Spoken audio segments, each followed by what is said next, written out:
Hello friends, welcome to my channel. তো মামনি চ্যানেলে সকল বন্ধুদেরকে স্বাগত জানাই। আজও একটা সম্পূর্ণ নিত্য নতুন healthy and tasty breakfast recipe নিয়ে চলে এলাম আপনাদের জন্য। তো চলুন আর দেরি না করে রেসিপিটা শুরু করা যাক।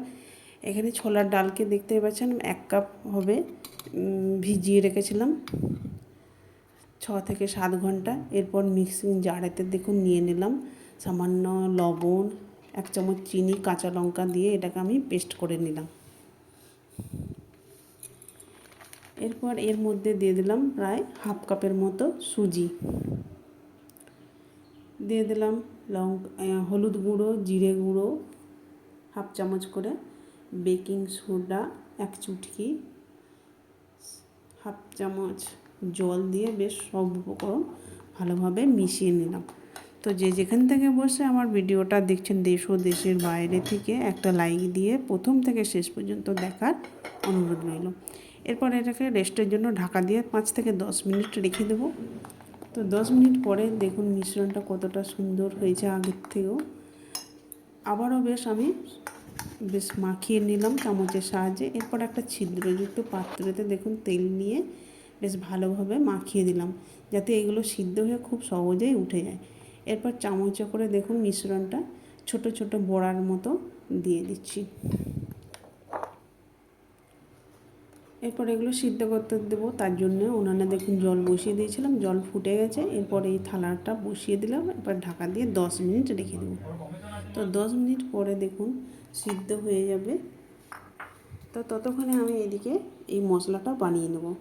দিয়ে দিলাম 2-3টে মিডিয়াম সাইজের টমেটো, কাঁচা পেঁয়াজ, আদা, রসুন জল দিয়ে আমি পেস্ট করে নিলাম। তো দেখুন সিদ্ধ হয়ে গেছে। এরপর এটাকে আমি নামিয়ে ঠান্ডা করব। দেখুন কত সুন্দর সহজেই উঠে যাচ্ছে। এটাকে আমি এইভাবেও খাওয়া যেতে পারে, ছেলেদের বা বাচ্চাদের, বড়োদের টিফিনের জন্যও দেওয়া যেতে পারে। এটাকে আমি আরও বেশ মুখরোচক করার জন্য দেখুন কড়াইতে বাটার দিয়ে দিলাম 1 চামচ, দিয়ে দিলাম হাফ চামচ গোটা জিরে,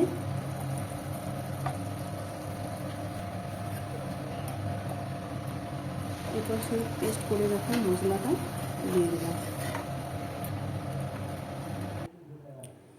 দিয়ে দিলাম 1 চামচ কাশ্মীরি লঙ্কা,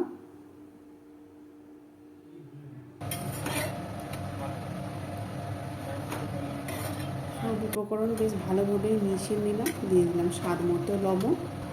এরপর সে সিদ্ধ করে রাখা বড়াগুলো এর মধ্যে দিয়ে দিলাম। এরপর ভালোভাবে মিশিয়ে নেব। উপর থেকে আমি কিছুটা পরিমাণ ধনে পাতা দিয়ে দিলাম। এরপর নেড়ে চেড়ে নামিয়ে নেব। উপর থেকে চাট মশলা দিয়ে দিলাম।